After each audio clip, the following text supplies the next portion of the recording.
Today I'm going to be talking about Visual Pleasure and Narrative Cinema by Laura Mulvey and Advertising the Construction of White Violent Masculinity by Jackson Katz.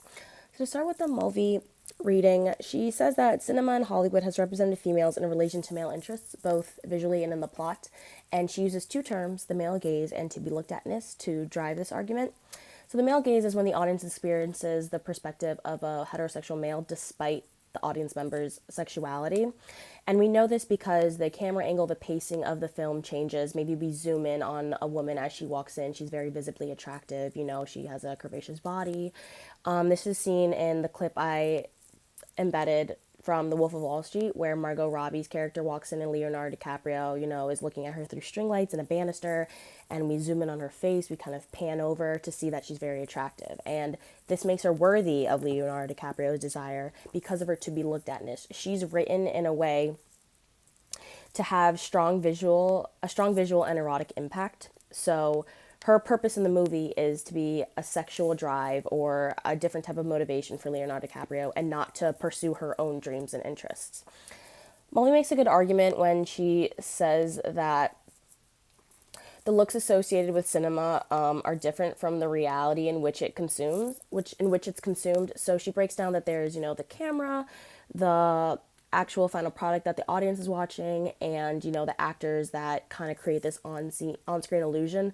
So even though cinema film is real, the stories are not, and there's a sense of detachment between the viewer and the actual movie that's playing because it's fantasy, it's scripted, it's written by the people who run Hollywood.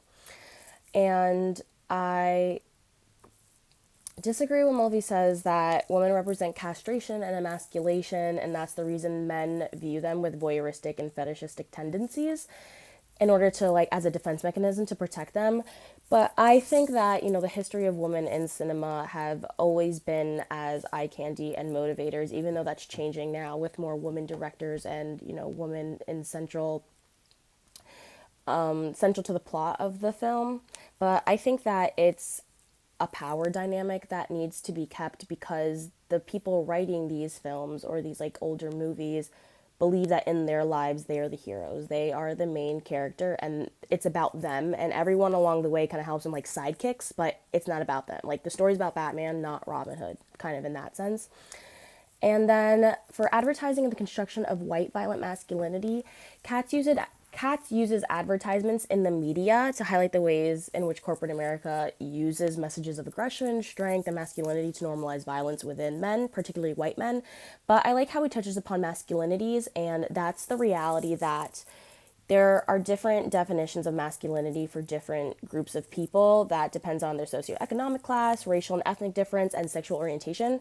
And the hegemonic group, which he discusses in the reading, is white, heterosexual, and middle-class men. But the subordinates are men of color, the poor, and working class gays. And I agree with his argument that the appeal of violent behavior for men is coded into mainstream advertising and media in numerous ways, especially the exploitation of men's feelings of not being man enough, so not being big enough, strong enough, or violent enough. So the violence is pushed, the aggression is pushed to maintain that sense of ego.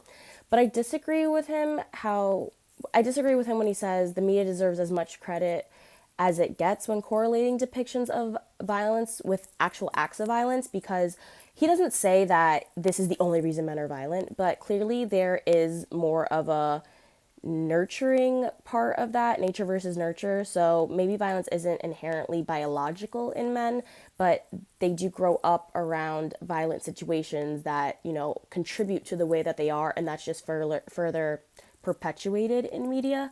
So I chose a clip from the TV show The Sopranos where there's constant violence throughout the show, but when we get a deeper look at the main character, Tony Soprano, we see him as the son of a former family crime boss, and he was exposed to violence his entire life in real time, so he displays that when he interacts with his children, with his wife.